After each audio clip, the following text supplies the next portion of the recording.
Hello everyone, in this video I will be showing you my process of making a set of sake glasses from start to finish. I begin by weighing the clay into equal balls and then wedging them. They were about 3 ounces each, which I realized was too little very shortly.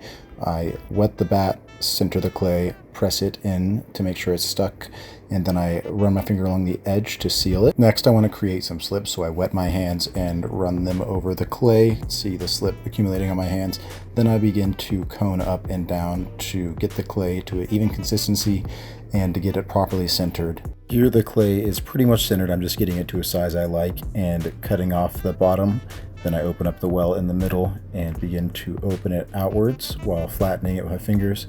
Here's the first pull, where I'm grabbing the clay from the bottom and pulling it up. I measure here knowing I want roughly 3 inches tall. I'm thinning out the walls and I'm realizing that there's not quite enough clay here, especially to widen the opening. I can feel here that it's getting very thin.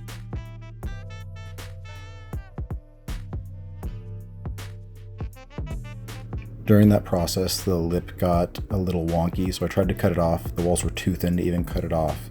I realized here I'm just going to scrap this piece and try again. I had 10 lumps of roughly 3 ounces here, so this is lump number 2, a time lapse of the entire process. And it is ultimately just a repeat of the first throw. I realized that there was just not enough clay to accomplish the size that I'm looking for. After I scrapped this piece, I decided to add some clay to each lump, making them, I believe, 5 to 6 ounces. And that turned out to be a very good choice. Here is the ball number 1. You can see significantly bigger, more to work with, more to pull. So sealing the edges, coning up and down. I get it roughly centered here, and as I begin to make the well and widen the opening, I can tell that there's a lot more clay to work with here, and this is going to go more smoothly. With this much clay, the first step is not actually to pull the wall, it is actually to press the clay upward from the base, and then I begin to pull. Kind of just a personal preference thing maybe, but I enjoy to do that. Here I'm trying to pull as evenly as I can while shaping slightly as well. This piece I hope to make about as close to the final shape as possible, especially because I'm going to set my gauge to the dimensions of this glass, checking the height and width. And this is right about the size I'm looking for, so I compress and smooth the rim and cut off the bottom here. I try to get all the slip off of my hands so I do not stick to the clay when I remove it from the bat. And here I'm setting the gauge to then use for all of the upcoming pieces. I add some water to the bat just to lessen the friction and make it easier to lift off these light pieces. Here is a time lapse of glass number 2, which is a repeat of glass number 1.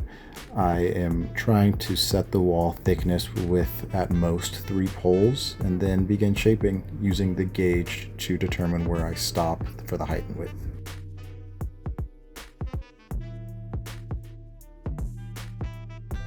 Here is a little bird's eye view shot just to show you a different angle of this process. I ended up making 10 glasses, so did this process 10 times over, just trying to repeat everything exactly. I tried to compress the rim with my 3 fingers after most pulls to maintain an even height, and here I'm checking the shape, which it is very close to, so I'm almost finished with this one. When the clay was leather hard, it was time to trim, so I wet the rim and create a little slip to stick it to the bat. I'm making sure it's in the center here with my finger, and I also use some lumps of clay with these very light pieces. I like to flatten the bottom first and then cut off the ridge at the base where I cut it from the bat.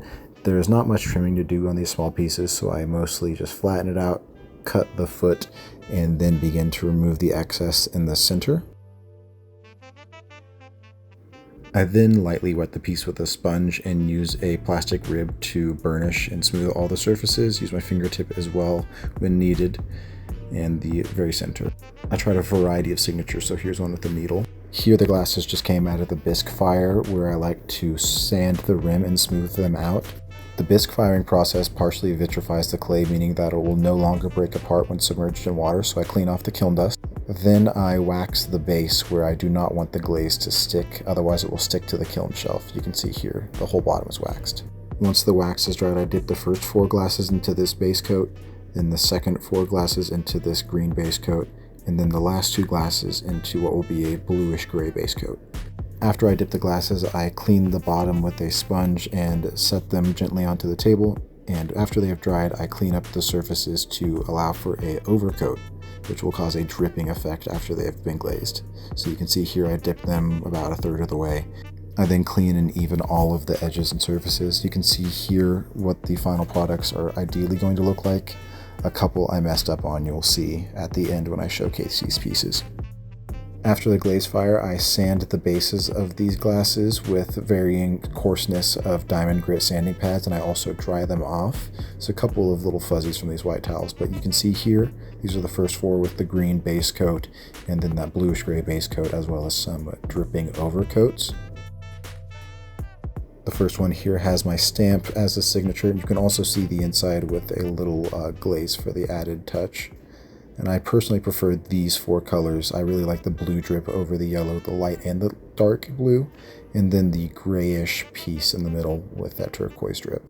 Thank you for watching.